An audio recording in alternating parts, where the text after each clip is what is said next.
Okay, and at the top of the hour, let us begin. Hello and welcome to this United States Studies Centre webinar. What does a Kennedy in Canberra mean for Australia? As a daughter of a cherished US president, scion of a political dynasty, globally renowned philanthropist, and accomplished former ambassador to Japan, Australia has arguably never had a higher profile US ambassador than it soon will with Caroline Kennedy. What is the history of the relationship between President Biden and Caroline Kennedy? What can we expect of her approach to contentious issues like US trade and climate change? How will her approach to China and the Indo-Pacific region compare with when she was ambassador to Japan? I'm Victoria Cooper, in place for Myron Kirk, Director of Communications and Stakeholder Engagement. I'm a Research Associate at the Centre, and while we miss Mari this morning, we are joined by three expert panellists exceptionally well placed to discuss this topic. But before we begin to answering some of those questions, I'd like to acknowledge the traditional owners of Australia. The United States Studies Centre at the University of Sydney stands on the lands of the Gadigal people of the Eora Nation, and I pay my respects to their elders past, present and emerging. I further acknowledge the traditional owners of the country on which you are on and pay respects to their elders past, present and future. The ties of friendship and camaraderie between the United States and Australia run deep and predated our formal military alliance. But in recent times, we've seen a change in the trajectory of the relationship, with Australia playing an increasingly frontline role in the alliance's shared objectives in the Indo-Pacific. This in turn has been met with increased strategic investment from the United States, from last year's AUKUS announcement to the Biden administration's prioritisation of the Quad. But perhaps the indicator Australians are most likely to talk about is the highly anticipated arrival of Ambassador Caroline Kennedy. As I alluded earlier, today we are fortunate to have three guests from the United States Studies Centre with unique insights into the impact and importance of this appointment. Firstly, we will hear from incoming CEO of the Centre, Dr. Michael Green. He's the recent Senior Vice President for Asia at the Centre for Strategic and International Studies in DC, who knows Ambassador Kennedy personally from her time as Ambassador to Japan. He is joined by non-resident Senior Fellow Stephen Loosley, who served in the Australian Parliament in the Hawke and Keating eras and brings an in-depth historical perspective to the appointment of Ambassador Kennedy. And finally, non-resident Senior Fellow Bruce Wolpe rounds out our panel today. Bruce worked with Democrats in Congress in the Obama era and served as Chief of Staff for former Prime Minister Julia Gillard, and has an important understanding of Ambassador Kennedy's significance in the Democratic Party. So let's turn to this panel. We'll begin with you, Mike, seeing as you can only make it the beginning parts of this webinar. So some opening remarks from you. You have a personal relationship with Ambassador Kennedy. Could you please share with us your thoughts on the significance of her appointment to Australia and to the Alliance? Certainly. Thank you, Victoria. Thank you, everyone, for joining us. And I'll issue or offer a few opening thoughts and look forward to Bruce and Stephen's deeper historical and political and foreign policy analysis of what will be on the plate for Ambassador Kennedy when she starts her assignment in Canberra. The United States is a proud republic, but the closest thing we have to royalty is probably the Kennedy family.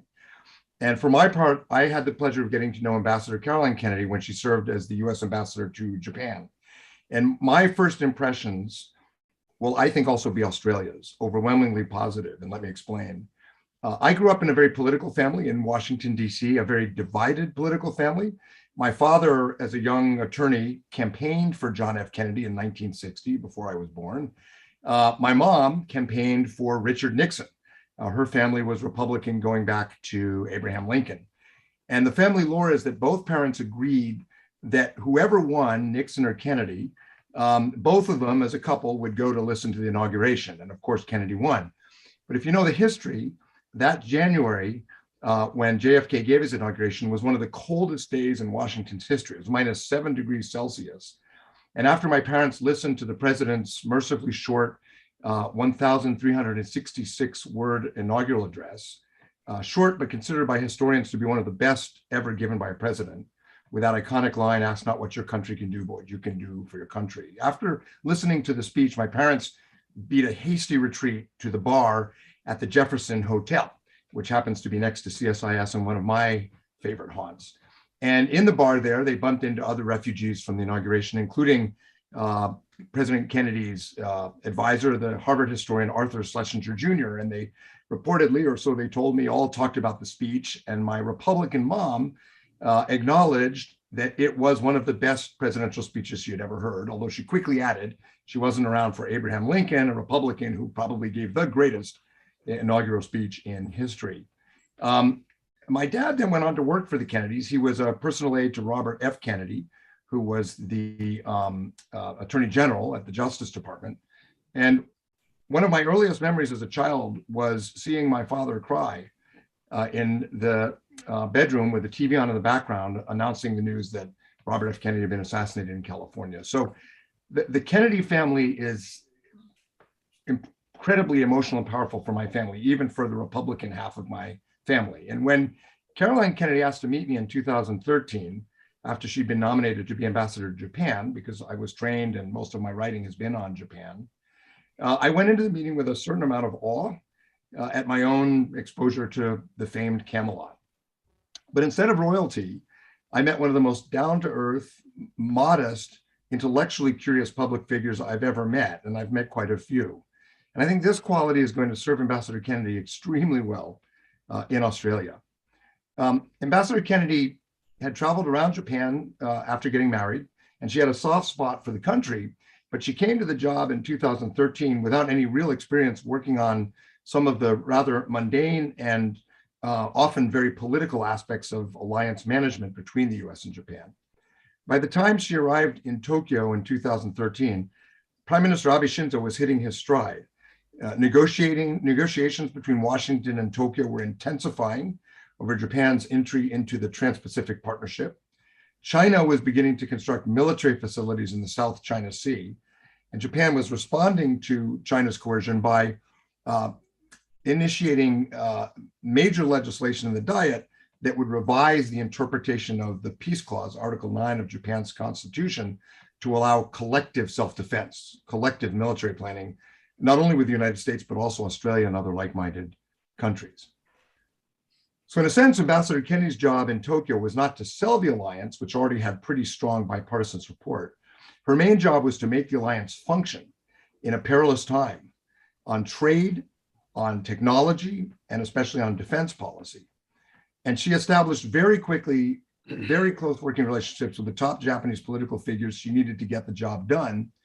And the job was done. TPP was successfully negotiated. Japan passed its sweeping defense reforms and reinterpretation of the Constitution, and the United States and Japan signed new defense guidelines promulgating that. The Japan-Australia relationship moved in stride. And I think this experience is going to stand Ambassador Kennedy in very good stead in Canberra. I worked very closely with Tom Schiefer, who went from being ambassador in Australia to ambassador in Japan. And I've told Ambassador Kennedy she's done a sort of a reverse Schiefer. But she brings enormous experience managing a very large, very complex alliance. Of course, she'll need to represent the United States. Of course, she'll need to promote the alliance. But my view is, as with her Japan posting, the major work will be to advance major strategic initiatives. Initiatives we'll hear, I'm sure, about from the panel today, including AUKUS, countering malign influence in the Pacific Islands, and turning the new Indo-Pacific economic framework tabled by President Biden into something really more substantive and impactful in terms of economic statecraft. So I know everyone at the U.S. Studies Center is excited. I suspect all our counterparts at other institutions are excited about the arrival of Caroline Kennedy. I know we'll do everything we can to provide not only a platform, but independent research and analysis to assist with her work. And it is a wonderful opportunity for Australia. It's a wonderful opportunity for me personally. And I very much look forward to hearing Stephen and Bruce providing a richer and more detailed description of the history of the Kennedys, the history of this alliance, and particularly what's on the agenda for Caroline Kennedy in Canberra. Thank you, Victoria. Over to you. Thank you, and thanks for your remarks, Mike.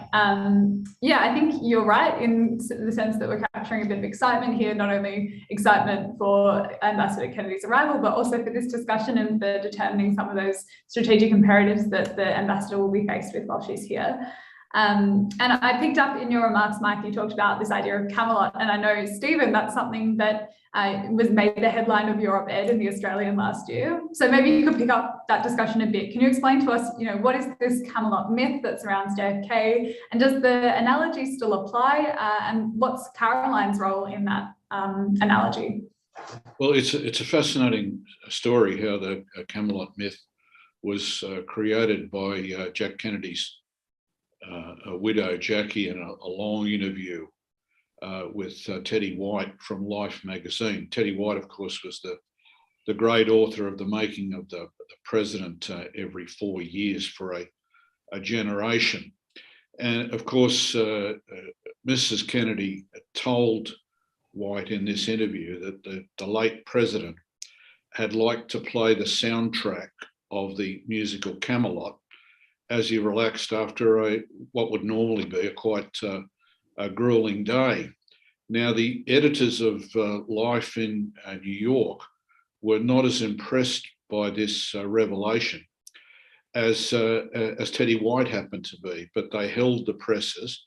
It cost them the enormous sum of $30,000 an hour in 1963 money. But Mrs. Kennedy prevailed, and Teddy White had his extraordinary story of Camelot, which was picked up everywhere in the United States and globally. And the ambassador designate is the link to the Camelot myth of the Kennedy administration. And this travels with her, and I suspect the qualities that she undoubtedly brings, given her experience in Japan and elsewhere, have a certain glow as well, given the myth and the enormous interest that it generates. Yeah, absolutely. And yeah, I think it's, again, exciting. It's exciting to have a Kennedy. You know, we often refer to her as Democrat royalty, as well as that kind of Camelot analogy. And speaking of Democrat royalty, I know, Bruce, that you follow the Democrat Party particularly closely, and you've been following this nomination since the first whispers in Washington. So why did she get so much buzz? Like, what's beneath the surface here? Why is it that she's a Democratic powerhouse? Thank you so much, Victoria, Mike, Stephen. Mike, I grew up in Washington, D.C. too, and I went to Kennedy's inauguration as well. And it was a bitterly cold day. It had snowed 2 feet the day before, but a blue sky with bright sunshine that Robert Frost could not see the text of the poem that he read at the inauguration. And afterwards, we were at the parade, and I remember the open car with the president and Mrs. Kennedy driving past on their way to the White House on Pennsylvania Avenue. So it is quite something. I think the touchstones for her ambassadorship were really laid out in her testimony in the Senate. I'll get to some politics a little bit later, but she really, and she invoked at the beginning of her testimony that her father, JFK, was rescued in part by Solomon Islanders as part of the PT-109 legend. And to invoke that at this time, I thought was a rather cunning sense of history and diplomacy as she begins her service here. She said at Ambassador to Japan, she was, as Mike outlined, she was heavily exposed, of course, to the Indo-Pacific issues. Her cause in her professional life has been public service and political courage. Her father authored Profiles in Courage, and there is a Profiles in Courage award that is given out annually by the Kennedy Library. And to this year, for example, the people honored were Volodymyr Zelensky, Liz Cheney, and 3 election officials throughout the United States in Georgia and Arizona. And she did it to show how important it is to protect democracy in these times.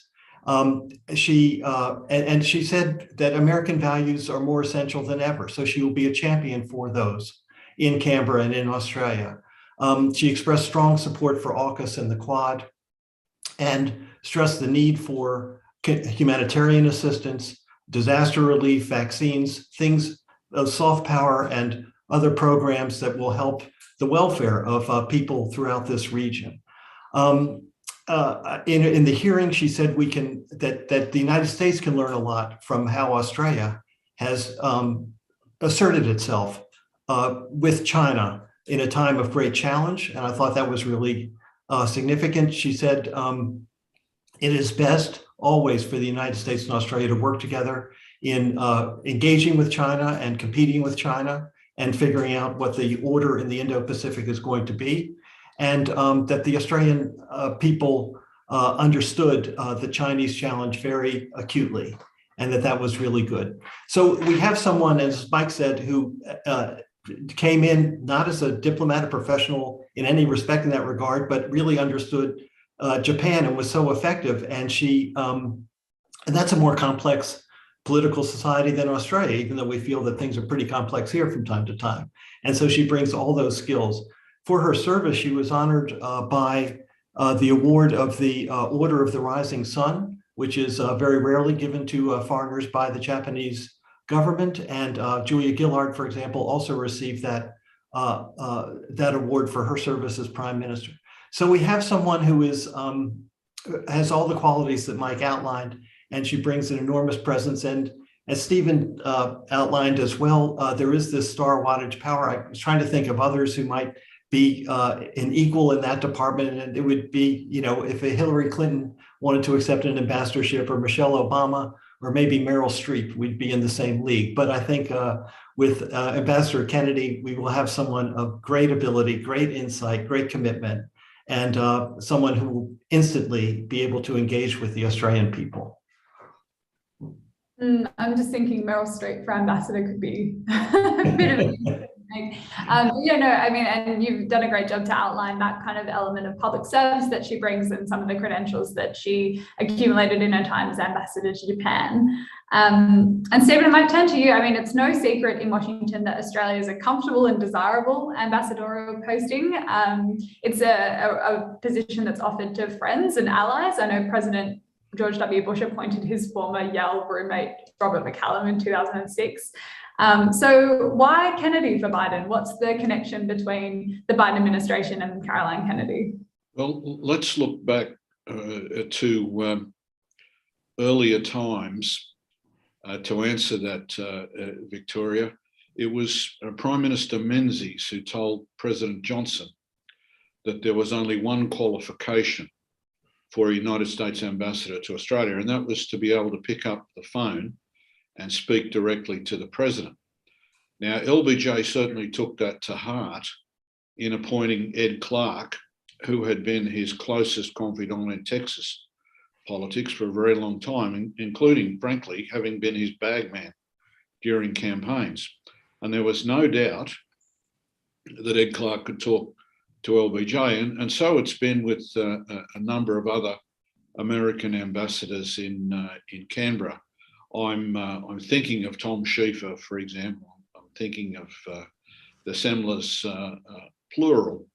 The circumstances of Caroline Kennedy's appointment put us back in that league, because there's something that's particularly important that's not often remarked upon, and Bruce would be only too well aware of this, that Caroline Kennedy's political judgment inside the Democratic Party is at least as good as her father's and her uncle's, because she backed Barack Obama early on when it was fashionable to back Hillary Clinton.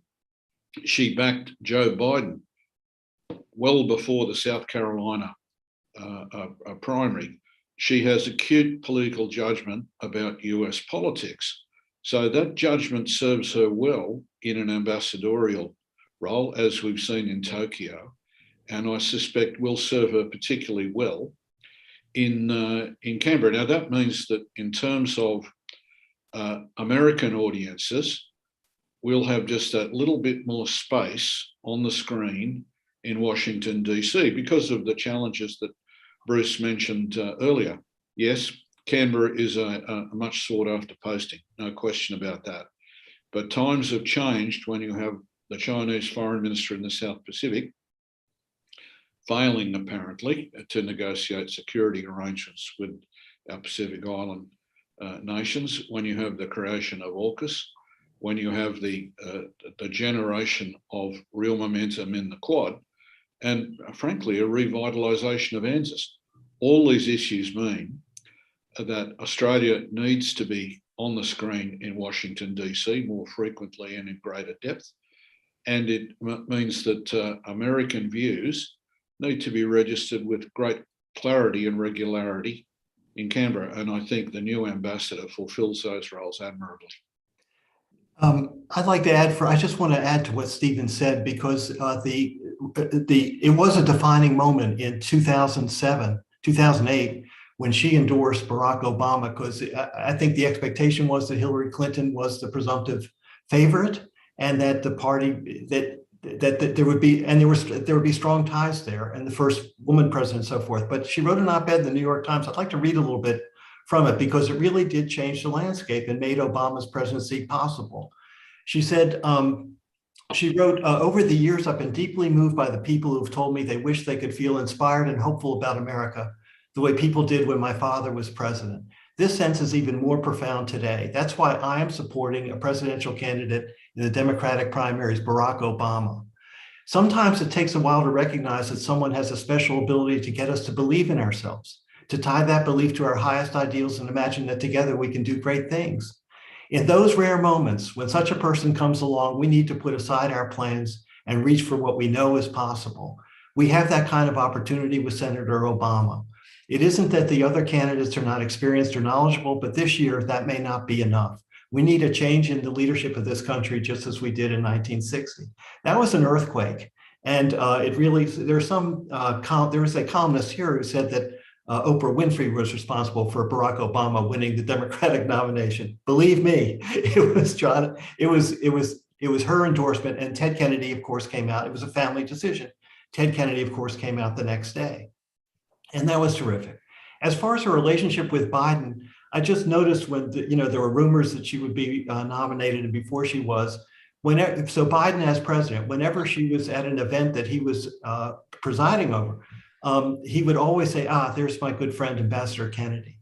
And so it is, and so she absolutely has what Stephen said is essential, going back to early days. She can pick up the phone anytime and talk to Joe Biden. And that will be necessary at some moments.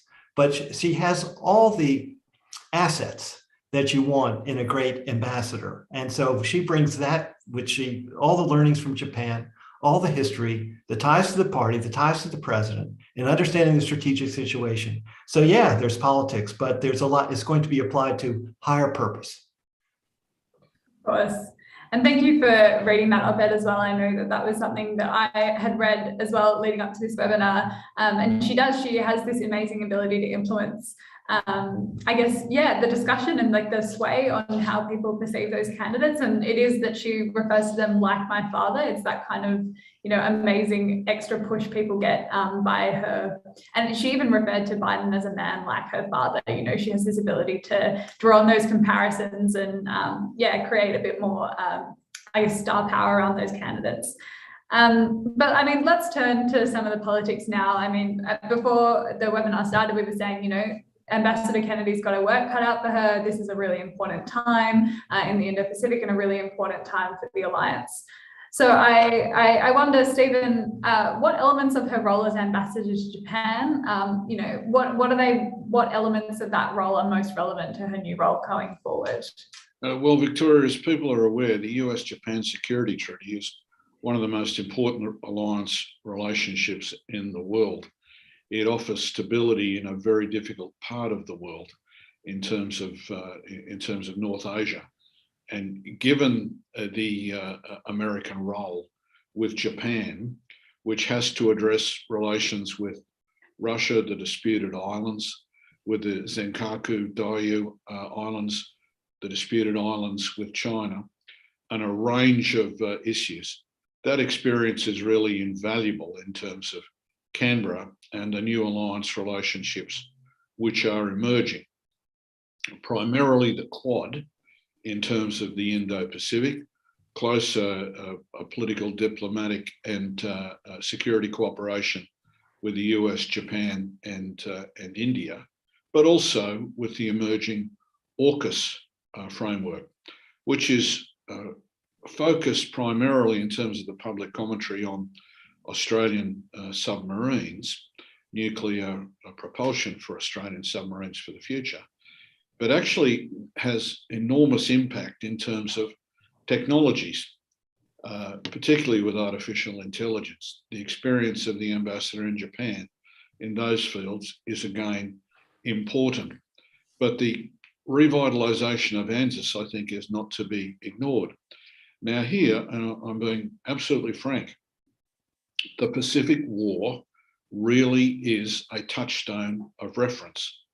And a number of American presidents, as we're aware, right through to George H.W. Bush from Jack Kennedy, served in the Pacific War and saw the relationship with Australia emerge after John Curtin's appeal to Franklin Roosevelt in late 1941 and the signing of the ANZUS Treaty a decade later by the Menzies government, which makes ANZUS bipartisan, very important in Australian terms, and I think in large measure in American terms as well.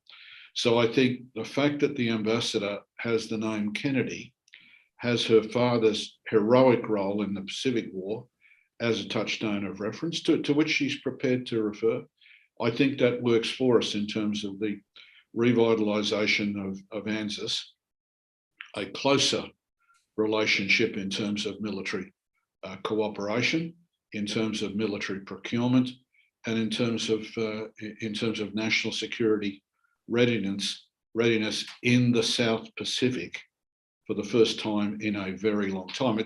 It's fascinating, Victoria, what some of the authoritarian countries do in terms of persuading the West, the democracies immediately, that there's a threat that cannot be ignored. So the Chinese relationship with the Solomon Islands government extending into security convinced some people in the AUKUS gathering in Washington, DC, that there was something akin to the refighting of the Battle of Guadalcanal. I mean, that was the reaction. And that's not going to dissipate for the future, despite recent Chinese stumbling about the islands. That's going to be important to keep it on the screen in Washington, on the screen in Canberra, and cooperation being deepened, particularly within the ANZUS framework. Bruce, did you want to pick up on that question as well? Yes, I think there's an overarching issue which applies to Biden engaging with the world throughout his presidency, and it will be enduring. Then I think there are a couple of issues here that will have special resonance for her and with her, and the scope of activities. Autocracy versus democracy, that is a defining issue of these times as far as this president is concerned, and certainly in everything that is going from Europe to Asia.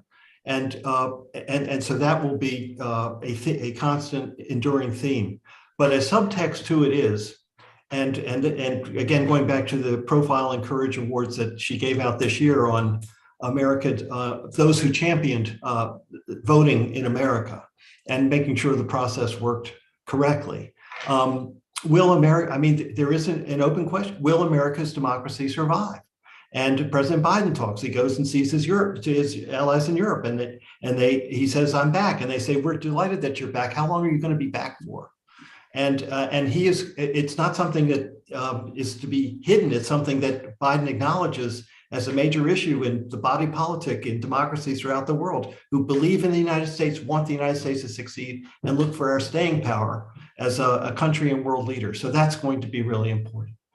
And then here, just in the wake of the election, I also think when she comes here and she sees Australian democracy in action, she's going to be really impressed with the voting system. I mean, that you can have elections that the count goes on for days. It comes down to a couple hundred votes. And guess what? No one goes to court.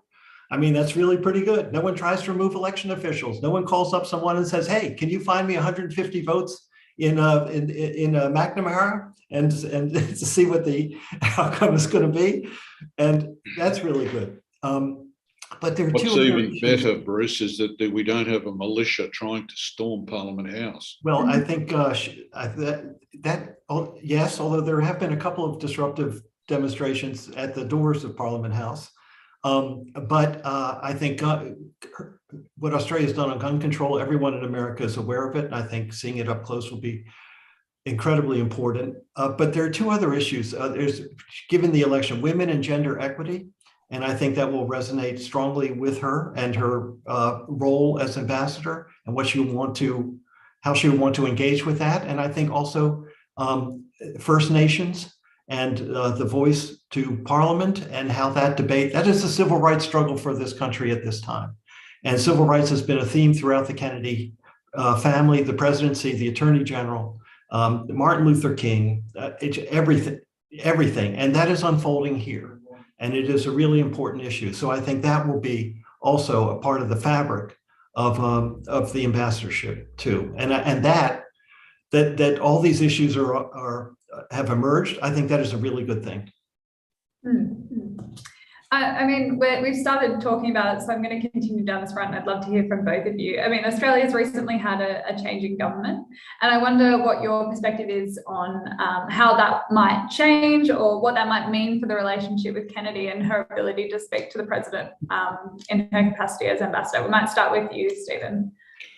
The other night in Sydney, I was at a small dinner which the Study Centre organised with Mick Mulvaney, President Trump's acting chief of staff.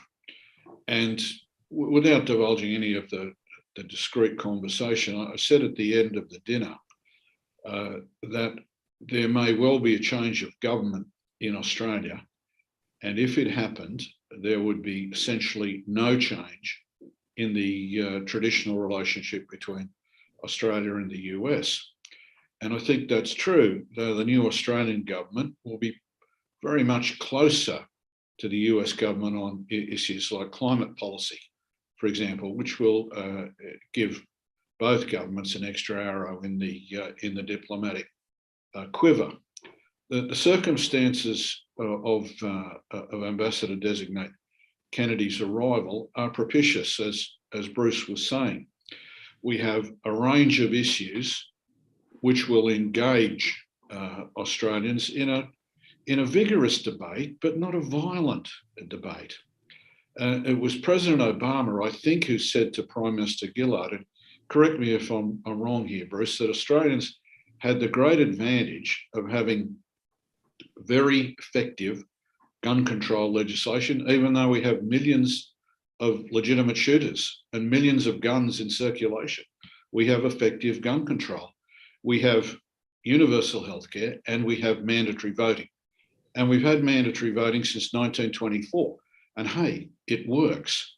So that you have this extraordinary situation by the standards of most countries, most democratic countries, where the government is elected on the count on the Saturday evening. The new Prime Minister and senior ministers are sworn in at Yarralumla by the Governor General the next day, and the new Prime Minister and Foreign Minister depart for Tokyo. Now, there was some criticism of that, but it was a very wise move to have Australia's allies and partners see firsthand the new Prime Minister and Foreign Minister at the Quad meeting. Now, that was reflective of the fact that Australia has a very deep democratic history that predates federation in 1901, including, of course, the secret ballot, which was originally referred to as the Australian ballot, which the United States adopted over time.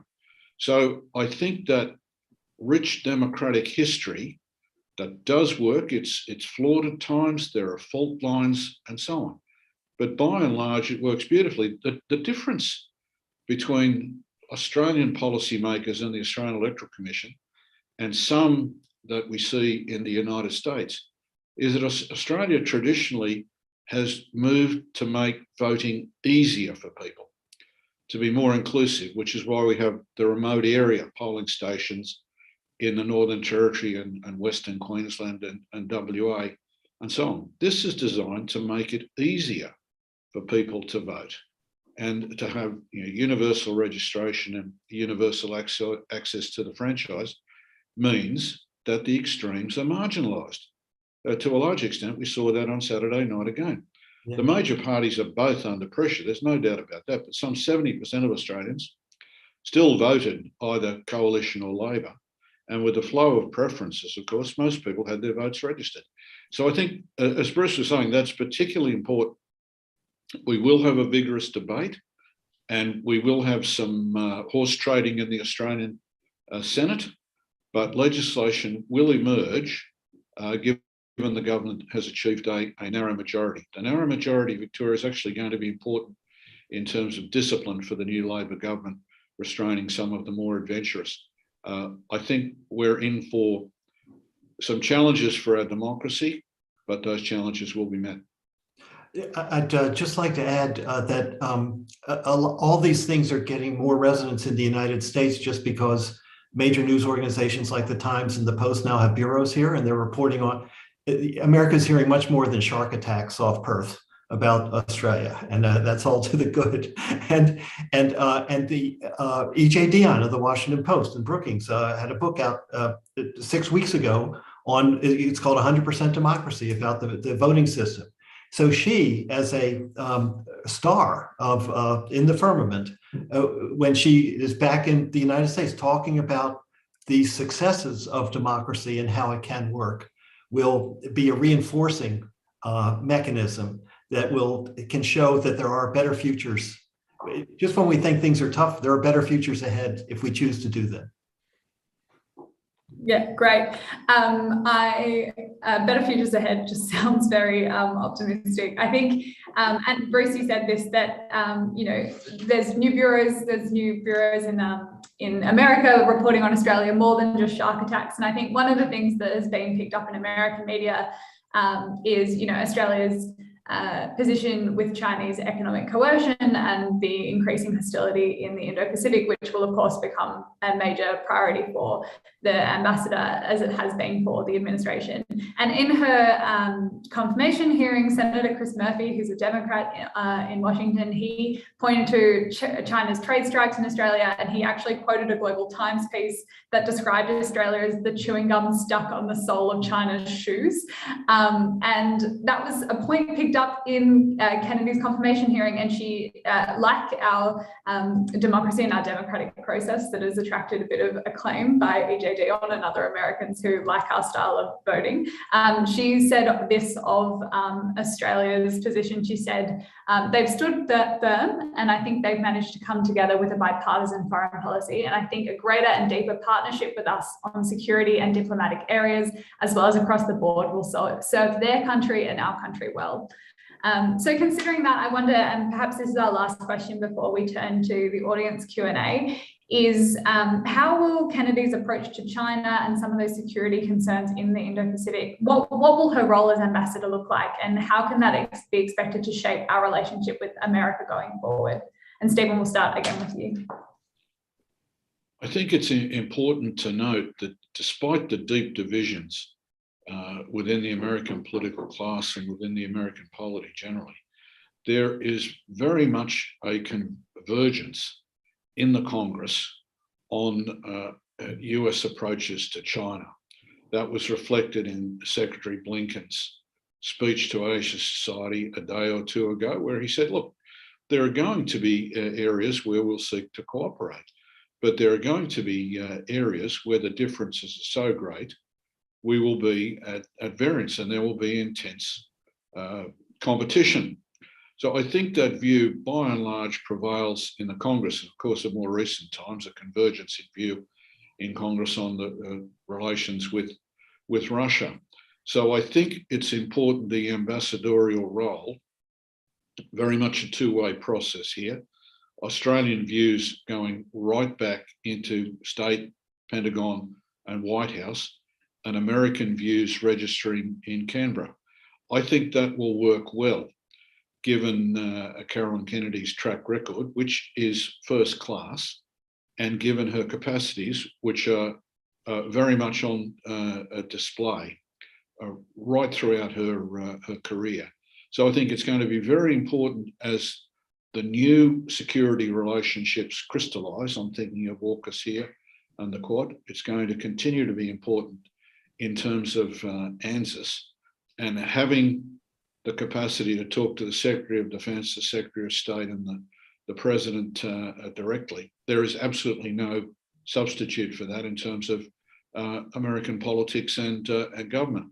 And there's no question that the new ambassador will have the eye and ear of the Australian Prime Minister and senior ministers. She starts well, and I suspect will be very much an influence in Canberra well beyond what we've seen of recent times.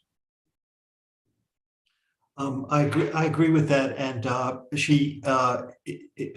she's seen firsthand what the relationship was when she was ambassador to Japan, and is absolutely engaged with where it is today and the trajectory that it has been so far, and how it has devolved as far as China is concerned. But I also think she'll be a catalyst for everything that Secretary Blinken was talking about, plus AUKUS, plus the Quad, in terms of, look, we're playing a game of catch up here as far as the Asia Pacific is concerned, and the effectiveness and power of these two great allies, the United States and Australia. And I think she will, her involvement will help ensure that those tasks are undertaken aggressively and astutely. So again, I just see tremendous additive value in her role as ambassador, and the reach that she can have to help make good things happen.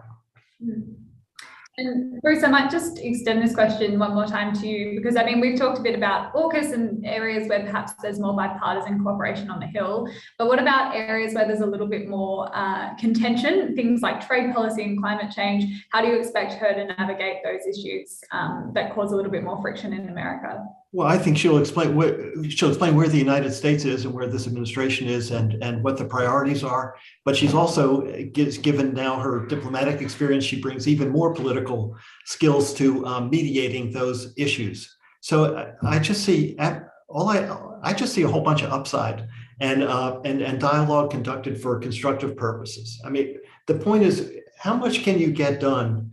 And you can get a lot done by friendship than by confrontation. And I think that's absolutely the way she's going to comport herself. And the embassy itself, it's done it for years under several ambassadors, under several governments, labor and liberal, and dealing with all those personalities. And so I think this will just be additive to that.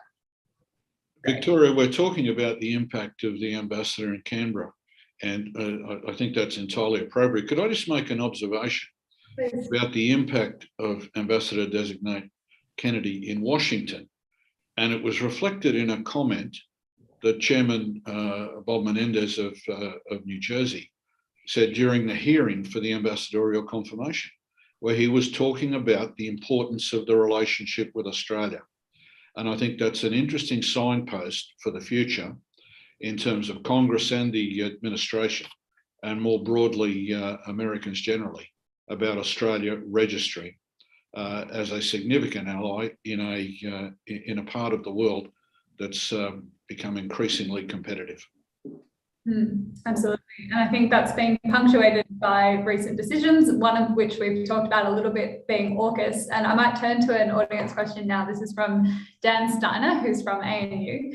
And he asks, what public deliverables from AUKUS do you foresee in the next few years?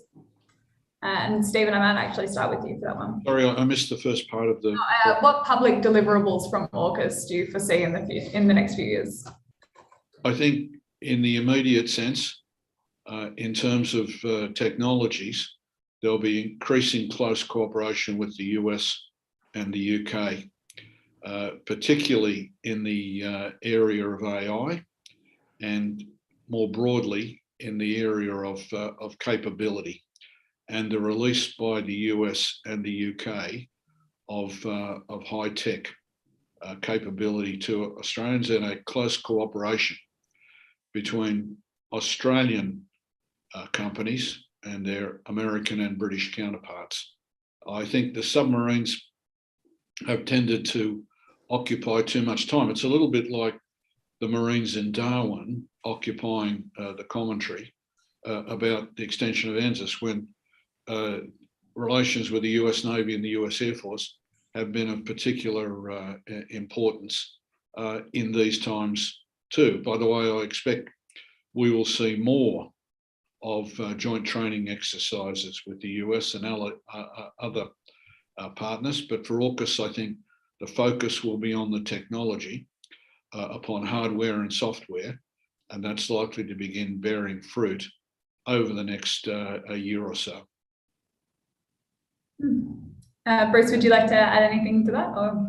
Everything as Stephen said, and there's a political dimension to this, of course. And the fact is, AUKUS is tremendously bipartisan in Washington. That's to the good. She can deepen it. And we talk of her as a Democratic, her heritage is Democratic, but she is fully bipartisan in her own right. The Kennedy Awards, the Profile and Courage Awards have gone to Mitt Romney, George H.W. Bush, Liz Cheney. And so she is a celebrant of the best part of American democracy, which is when Democrats and Republicans can work together. And so you have a solid base. Now with AUKUS, it can only grow. Brilliant. And that's a good segue to our next question, and apologies for any mispronunciation of the name on this, but this comes from Philip Chidowicki from the Space Industry Association of Australia.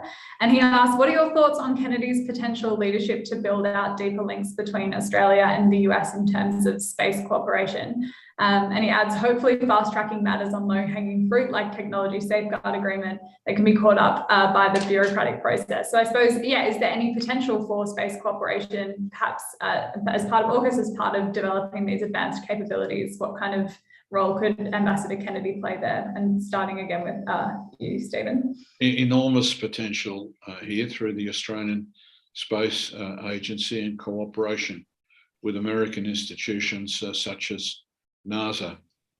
Everything here to be considered, from Australian geography to US and Australian technologies.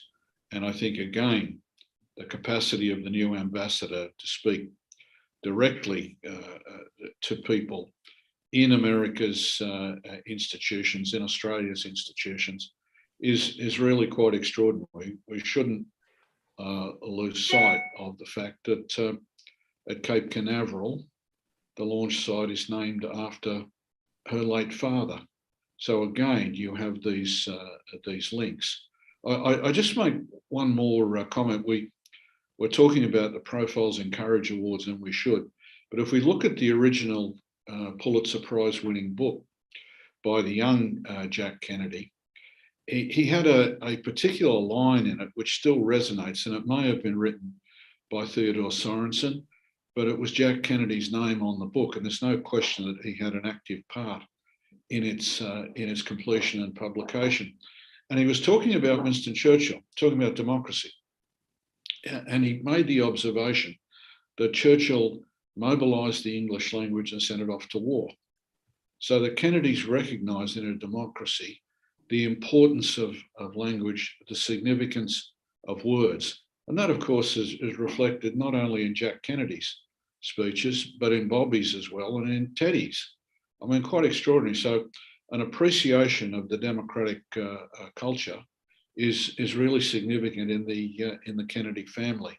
So to come back to the question on space, I think there is enormous potential there. There are skills in both countries.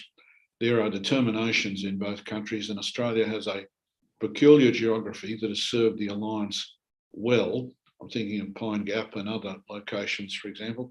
And there's no reason why we shouldn't be cooperating more closely on space technologies. Actually, Bruce, I might pivot and ask a separate question for you. So, I mean, and Stephen put this really beautifully, saying that there's, the Kennedys show the importance of language and the significance of words. And this kind of relates to one of the questions from the audience, from Anthony Hammett, who asks, Ambassador Kennedy has great experience with China from her time in Japan. How will that impact our attempts to reopen communication if we have such attempts with China? How might that kind of recommunication occur with Kennedy? I think, well, I mean, her remit is here, so I don't see any outreach from here as far as the embassy is concerned with China. If things develop and there are ways in which where she becomes engaged, that's fine. And will work out. But I think it really is an understanding from her father that peace is through strength, and the strength of the relationship, and then how it comports itself and how it is projected becomes really important. But when you see, when you see opportunities, you take them. And what you're going to have is another great mind at the table with the State Department and with the National Security Council and with the president's other staff, so that when issues come up and they decide, can we do things, to do it. I mean, the White House is considering now whether there should be a reduction in tariffs imposed by Trump on China, in part to deal with inflationary pressures. Well, maybe there's something, if that does occur, that may provide an opening of other opportunities within the ambit of a very challenging relationship, and we don't want to cede anything unilaterally without any positive return as far as China's posture in the region. But I think she has a deep mind, a deep and creative mind, and it'll be applied to this. So again, there can be many potential dividends from that, and she will have that seat at the table. And Stephen, I might just extend that question to you. I mean, we have another audience question asking, you know, what are some active ways that we can deal or live with China? I mean, Bruce has provided one for Ambassador Kennedy, but any other suggestions about how that might play out? Well, the significance of the ambassadorial role there is to make certain, as far as possible, that Australia and the US move in lockstep in terms of the China relationship. The support from allies and partners during the continuing period of Chinese economic coercion has been really significant. It's interesting, actually, Victoria, that $20 billion of tariffs on China imposed by China on Australian products really went nowhere in terms of, as a commodities country, Australia actually exported about $25 billion of those products to other countries, to other customers, during the period of the Chinese aggression. So we can deal with that, but it's important that we deal with these issues with the US, with other friends and partners, and the ambassadorial role is critical there. It's interesting to remember, Victoria, I'm old enough to remember Richard Nixon, and he's worth remembering, God bless him. The breakthrough between the People's Republic and the American Republic in the 70s of the Nixon administration began with table tennis, of a signal being sent by Beijing, supposedly on table tennis. And then Dr. Kissinger made the secret visit to Beijing, just as Mr. Whitlam, the Labor leader of the time, Gough Whitlam, made an open visit to meet Zhou Enlai and Mao and talked about Australia recognising China. But there will be interesting moves that come off the back, perhaps, of the Biden administration lessening the impact of tariffs at the moment. And I think a sensible approach would be to do that. You're not signalling overall that you're changing course. You're just being discreet in the pursuit of that course. So I think remaining alert to a shift in Beijing is important. But for Australia, overwhelmingly, the relationship with China has that umbrella of the relationship overall with the US. Excellent. Okay, I think we're quickly running out of time. So I might ask you both this final question. We've talked about a range of issues, both political and about, we've talked about her aptitude for the role, and I think that's very exciting for her coming forward, and clearly she's well adept to deal with many of the political issues that we've been talking about. And I wonder, as my final question, if you could pass on any advice about what Ambassador Kennedy's top priority should be, or how she should go about a certain issue, what would that issue be, and what advice would you give? And I'll start with Bruce.